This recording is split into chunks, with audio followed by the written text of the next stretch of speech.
एक महान वैज्ञानिक जो अपने आविष्कारों से दुनिया में क्रांति ले आए, सर्बिया में पैदा हुआ सर निकोला टेस्ला वह साइंटिस्ट थे जिनको लोग आज एक सन के साइंटिस्ट के रूप में जानते हैं, जिनके आविष्कार के बिना आज की दुनिया को कल्पना करना भी बहुत मुश्किल होता है।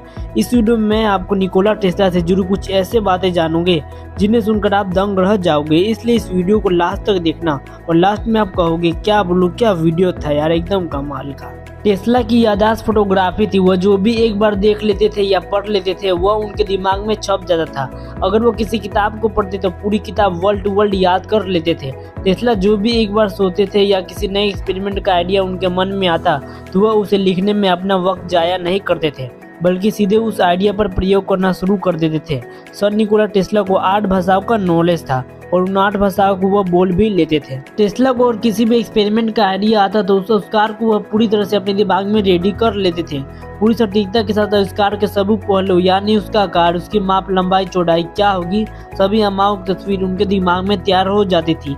यहाँ तक कि उस प्रोजेक्ट पर काम करने से पहले उनका अंतिम रूप भी उनके दिमाग में तैयार हो जाता था। इसे पिक्चर थिंकिंग भी कहा जाता है। टेस्ला की मां डुका टेस्ला पढ़ी लिखी नहीं थी, लेकिन वो गजब की कलाकार थी। वो हाथों से मशीन, औजार और घरेलू सामान बनाने में माहिर थी। वह धागों से हर तरह की कलाकारी कर लेती थी। टेस्ला अपनी क्रिएटिविटी और फोटोग्राफी मेमोरी का श्रेय भी अपनी मां को देते हैं। वो कहते थे कि यह प्रतिभा उन्हें विरासत में मिली है।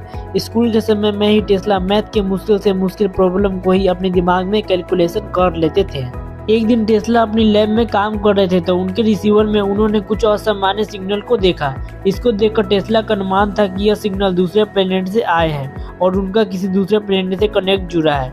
टेस्ला ने इस बात का जिक्र दिसंबर 1899 में एक रिपोर्टर को लिखी अपने लेटर में भी किया था। साल 1934 में टेस्ला ने रिपोर्टर को बताया कि उन्होंने एक ऐसा महाहथियार डिजाइन किया है जो सभी युद्ध को खत्म कर देगा, जिसे डेथ रे कहा गया है। जी हाँ, टेस्ला ने बताया कि यह एक ऐसा रक्षात्मक हथियार है जिसे देश के बॉर्डर पर लगाया जा सकता है और दुश्मन की सेना को वहीं हेलीकॉप्टर को भी मार गिराया जा सकता है।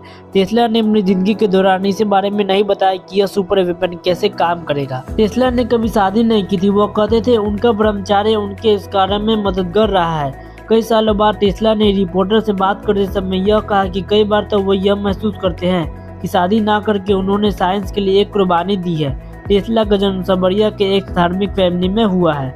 उनके पिता एक पादरी थे। वह चाहते थे कि टेस्ला भी एक पादरी बने, लेकिन टेस्ला को इसमें कोई इंटरेस्ट नहीं था। 17 साल की उम्र में टेस्ला को हैजा की बीमारी हो गई। कई बार तो वह मरते मरते बचे। 8 से 9 महीने वह बेड पर ही पड़े रहे। टेस्ला के फादर, जो कि उन्हें पादरी बनाना चाहते थे, टेस्ला की यह हालत देखकर उन्हें टेस्ला से वादा किया कि अगर वह बीमारी से छुटकारा पाते हैं तो वह उनका एडमिशन एक इंजीनियर कॉलेज में करवा देंगे।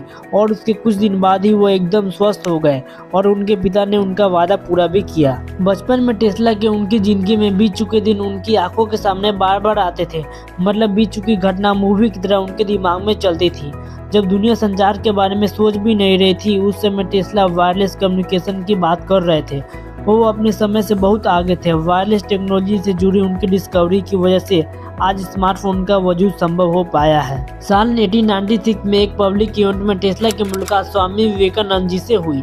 13 फरवरी 1896 में वो अपने दोस्त को लिखे लेटर में स्वामी विवेकानंद ने इस बात का जिक्र किया था कि दोनों के इस टॉपिक पर बात हुई थी कि कैसा टेस्ला ने एक एनर्जी को लेकर आइडिया निकाला है। टेस्ला ने एक रिमोट कंट्रोल शिप बनाई थी जो कि रिमोट से चलती थी। टेस्ला अपना यह आइडिया यूएस मिलिट्री को बेचना चाहते थे कि वह इसका इस्तेमाल युद्ध में रेडियो कंट्रोल टॉर्पीडो के रूप में कर सकते हैं, लेकिन यूएस मिलिट्री ने इनमें इंटरेस्ट नहीं दिखाया। पहले की यूएस युद्ध तक रेडियो रिमोट कंट्रोल के बारे में लोग नहीं जानते थे। पहले की यूएस युद्ध के बाद जब इसके बारे में जानकारी पड़ी तब तक कई देशों ने अपने मिलिट्री प्रोग्राम में इसका इस्तेमाल करना शुरू कर दिया था। सन 1898 में न्यूयॉर्क में हुए एक इलेक्ट्रिक बिजनेस के दौरान टेस्ला ने पहली बार रिमोट से चलने वाली नाव को लोगों के सामने लेकर आए। जब वहाँ के खड़े लोग इसे देखने लगे तो किसी को भी अपनी आंखों पर यकीन नहीं हुआ और कहने लगे यह तो मैजिक है। अपने हेल्थ के लिए टेस्ला हर रोज 13 से 16 किलोमीटर पैदल चलते थे। टेस्ला को कबूतर से बहुत गहरा लगाव था। वो हर रोज उन्हें दाना डालते थे। टेस्ला अपने होटल के खिड़की से भी कबूतरों को खिलाते थे। वो कहते थे कि कबूतर बहुत प्रेम था, वैसे ही जैसा कोई अपनी प्रेमिका से करता हो। आज हम अपनी रोजमर्रा जिंदगी में जिस बिजली का उपयोग करते हैं उसका श्रेय भी टेस्ला को ही जाता है। टेस्ला ने अल्टरनेटिव करंट एसी को दुनिया के सामने रखा। एडिसन ने डायरेक्ट करंट डीसी को बेहतर मानते थे, जबकि टेस्ला अल्टरनेटिव करंट एसी को। डायरेक्ट करंट उस बिजली को धारा को कहते हैं जो कि एक ही दिशा में बहती है।